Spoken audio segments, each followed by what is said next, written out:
Hello मित्रांनो, आज आपण माझ्या या छोट्याशा ब्लॉगमध्ये आपण बघणार आहोत की पुण्यामध्ये येण्याआधी आपण काय काय बघावं. खरं तर पुण्यामध्ये कोण कोण येतं? पुण्यामध्ये दोन प्रकारचे लोक येतात. एक पहिले जॉब करणारे आणि दुसरे शिकणारे. तर शिकणाऱ्यांनी वेगळं बघावं आणि जॉब करणाऱ्यांनी वेगळं बघावं. शिक्षण घेणाऱ्यांनी आधी सर्वात पहिले आपला खर्च कमी करावा, मुलींमागे कमी हिंडावं. अजून दुसरी गोष्ट म्हणजे रूम बघावी. रूम ही ब्रोकरने नाही तर काहीतरी फिरून आपल्या म्हणजे रूम बघणं खूप महत्त्वाचं आहे. इथं इझिली रूम मिळत नाही आहे.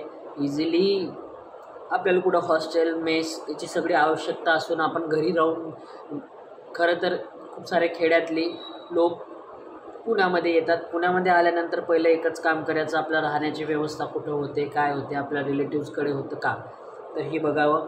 त्याच्यानंतर नेक्स्ट टाईम जेव्हा आपण आपले शाळा कॉलेज किती लांब आहे त्याच्यानुसारच आपली रूम बघावी. FCला जास्त फिरावं नाही. रविवारी तिथे खूप सारी गर्दी असते, एकदम मजा येतं. कधी कधी तरी जायचं. तर असं आपला आहे आजचा व्लॉग. तर आपण बघूया चला. तर खरं मराठी तरुणांनी पुण्यामध्ये आता पुणे हा जॉब हब पण झाला आहे. आता आपण बघूया पुण्यामध्ये येण्याच्या आधी आपल्यामध्ये काहीतरी स्किल्स असलं पाहिजे. स्किल्स काय तर जॉब करणाऱ्यामध्ये स्किल असलं पाहिजे. जे जर मेकॅनिकलचे विद्यार्थी असतील कॅट कॅम त्यांना आलं पाहिजे. एक तर दुसरं काहीतरी त्यांना अनुभव पाहिजे थोडा मेकॅनिकलचा. ॲक्च्युअली तुम्ही जेव्हा फ्रेशर्स असता जॉबसाठी पुण्यामध्ये येतात तेव्हा बरंच काही तुम्हाला फेस करावं लागतं. तर हे फेस करावं नाही म्हणूनच हा व्हिडिओ आपण बनवत आहे. तर स्किल्स असले पाहिजे. जे तुम्ही रिझ्यूम बनवत आहे त्या रिझ्युमिंगमध्ये आपल्याला अपडेट असलं पाहिजे. आता आपल्याला मोबाईल आपला अपडेट व्हर्जन पाहिजे तर आपल्याला जॉब पण अपडेट असलाच पाहिजे. तर आपल्या पुण्यामध्ये मेकॅनिकलसाठी भरपूर जॉब आहे. अपॉर्च्युनिटी पण खूप आहे. कमी पगारात जास्त पैसा आणि जास्त पैशात जास्त नोकरी आणि जास्त नोकरीमध्ये जास्त काम. तर असं आपल्या या कामाचं उल्लेख आहे. तर मेकॅनिकलवाल्यांनो आणि आय टीमध्ये आता बघितलं पुन्हा IT हब आहे. सगळे जिकडे तिकडे कोर्स करून सगळे चालले IT कडे. तर ते वाईट नाही आहे. प्रत्येकाला आपलं निर्णय घेण्याची क्षमता आहे. निर्णय घेण्याचा मनसोक्त काम करण्याची मुभा आहे. तर आपण निर्णय घेत असताना पुण्यामध्ये कोणते क्लासेस वगैरे जॉईन करतो त्याच्यानंतरही आपल्याला जॉब मिळत नाही. त्याच्यापेक्षा इंटर्नशिप करा. इंटर्नशिप केल्यामुळे लगेच आपल्याला जॉब मिळून जातो. कुणाचा तरी रेफरन्स घ्या. रेफरन्सनुसारच आपल्याला जॉब मिळतो. ही सर्वात मोठी रिॲलिटी आहे जॉबची. आणि विदाऊट रेफरन्स तुम्ही येऊ नका. विदाऊट रेफरन्स जॉब थोडा टाईम लागलाच चालेल. आपल्या घरी बसा. कारण इथं आल्याबरोबर तुम्हाला रूम भाडं म्हणजे रूम एक्झॅक्ट जर 10,000च्या वरतीच रूम भाडं आहे सगळीकडे. प्रत्येक जर आपण 5-6 मुलं राहिलो तरी 4,000-3,000 रुपये रूम भाडं आहे. जेवणाचे पैसे वेगळे. जेवण इथं मेस 70 रुपये 80 रुपये आहे. एका टाईमचं 100 रुपये आहे कुठे कुठे चांगलं स्पेशल जेवण असेल तर. दुसरी गोष्ट म्हणजे जॉब करणाऱ्यांना खूप थोडं सुरुवातीला हाल होतात. नंतर एक हे झालं की त्यांना पण पॉसिबिलिटी. आपण भोसरी एरिया आहे तिथं खूप सारं जे कमी याच्यात रेंटमध्ये आपल्याला फ्लॅट भेटतात. सांगवी एरिया खूप हाय क्वालिटीचा एरिया आहे. त्याच्यात खूप जास्त महाग आहे राहणं. अजून दुसरा IT पार्क आहे. IT पार्कमध्ये ITवाल्यांनीच जावं.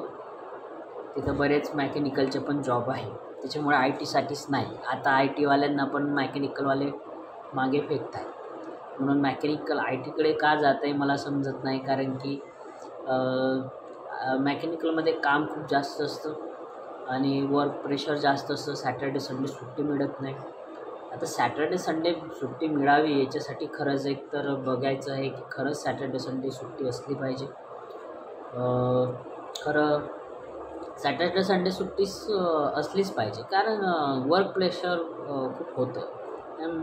मला तरी वाटतं मी ब्लॉग बनवायचं एकच कारण आहे मित्रांनो की आपल्या गावातल्या मुलांना एक इथं येण्याच्या आधी थोडं स्किल्स फुल्ली तुम्ही आलं तर चांगलं होईल. यूट्यूब व्हिडिओ बघा. स्किल वाढवा. कॅट कॅमचं वाढवा. अन्यथा मेल रायटिंग वगैरे हे सगळं इंग्लिश स्पीकिंग पण आपलं चांगलं असलं पाहिजे. Speaking is most important for career and growth. So त्याच्यासाठी आपण काम केलं पाहिजे. I am motivational speaker also. So मला असं म्हणायचं आहे, स्वप्न बघणं चुकीचं नाही आहे, पण त्या स्वप्नांसाठी तेवढंच पाठलाग करणं महत्त्वाचं आहे, तेवढंच कामगिरी करणं महत्त्वाचं आहे. मला असं वाटतं की तुम्ही यूट्यूबवरून इंग्लिश शिकू शकता. ज्यांना इंग्लिश येत नाही, इंग्लिशचं जरा कन्सर्न असलं त्यांनी प्लीज कृपया करून आपलं इंग्लिश चांगलं करावं, कारण पुण्यात आल्यानंतर त्यांना इंग्लिश बोलावं लागतं. IT वाल्यांना तर ऑप्शन नाही, परंतु मेकॅनिकलवाले जर इंग्लिशमध्ये असले तर तुमची ग्रोथ लवकर होतं. ग्रोथ करण्यासाठी आपण काय काय करावे हे टूल्स, आपले स्वतःचे टूल्स आपल्याला माहिती पाहिजे. दुसरी गोष्ट, काहीतरी कोर्स करावा, कारण कोर्स केल्याशिवाय तुम्हाला ग्रोथ मिळत नाही. आता आपण BE नंतर MTech करावं का, हा सर्वात मोठा प्रश्न असतो. तरी मित्रांनो, खरंच MTech करा. MTech नाही जमलं तरी MBA करा. MBAला खूप जास्त ऑपॉर्च्युनिटी आहे. मी पण यावर्षी MBAला ॲडमिशन घेणार आहे. सो मी माझं इंजिनिअरिंग 2023मध्ये पासआउट झालो. त्याच्यानंतर मी 2 वर्ष माझे फुकट वाया गेले असं मला वाटायला लागलं आहे. कारण की मी जर MBA केलं असतं तर माझं आतापर्यंत MBA झालं असतं आणि मी चांगल्यात चांगल्या अजूनही लेवलवरती गेलो असतो.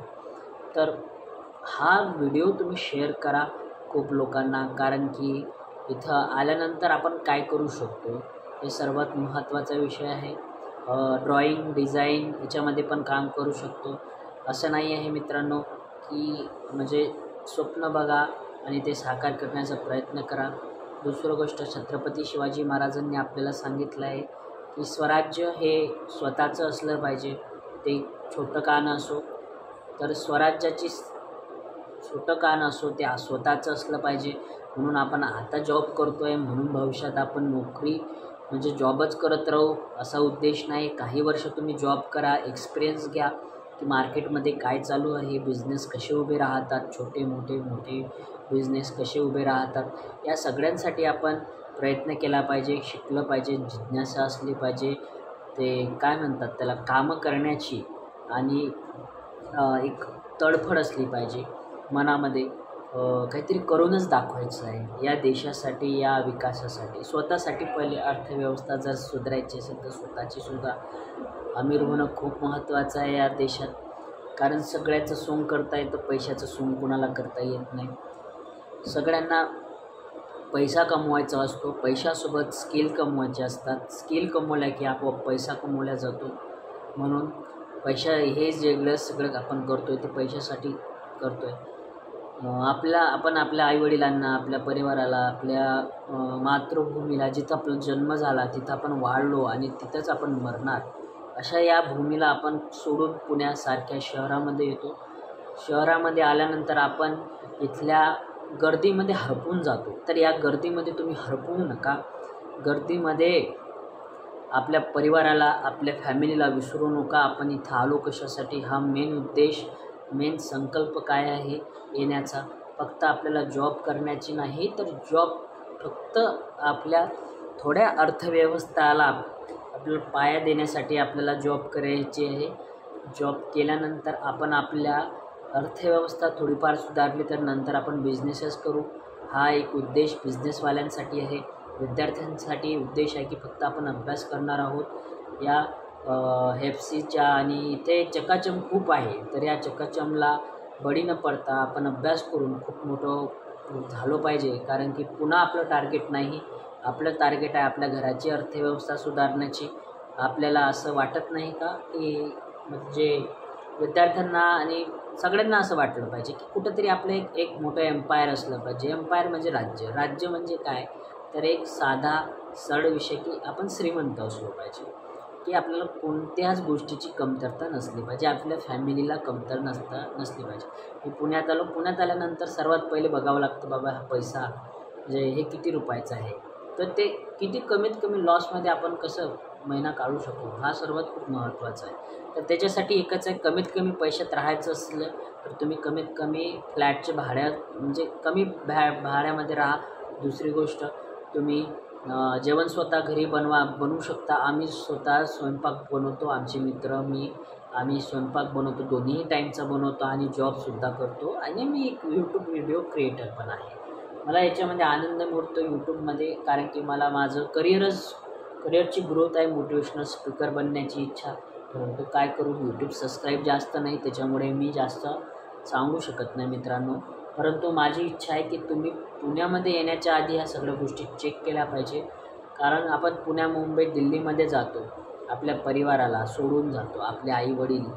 तर एवढं लक्षात ठेवा की त्यांच्यासाठी काहीतरी केलं पाहिजे.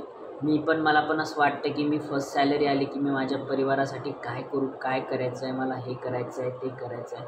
पण पुण्यामध्ये आल्यानंतर इथं एवढी विदर्भाचे पोट्ट्यांना तर माहिती आहे की पैसा हा उरतच नाही, तर त्यांना घ्यायचं काय.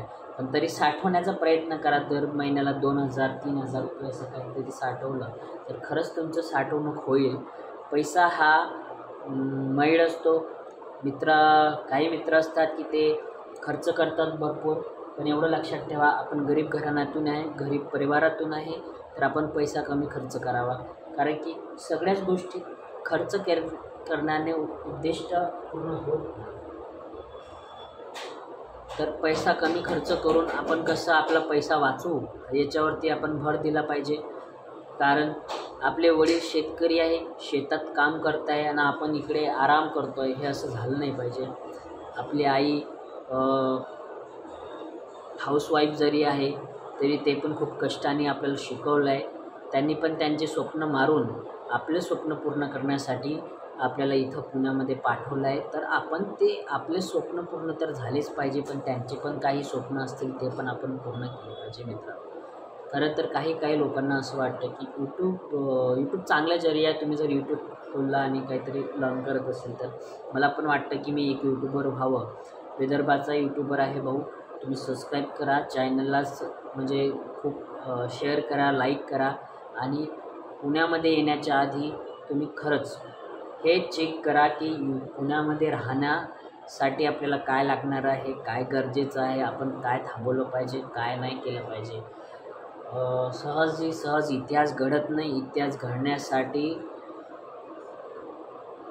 आपल्याला काम करावं लागतं. म्हणून तुम्ही तुमच्या स्किल्सवरती काम करा. इथं बरेच स्पर्धा परीक्षेचे पण विद्यार्थी आहेत, त्यांना पण माझा एकच सल्ला, मित्रांनो अभ्यास करा.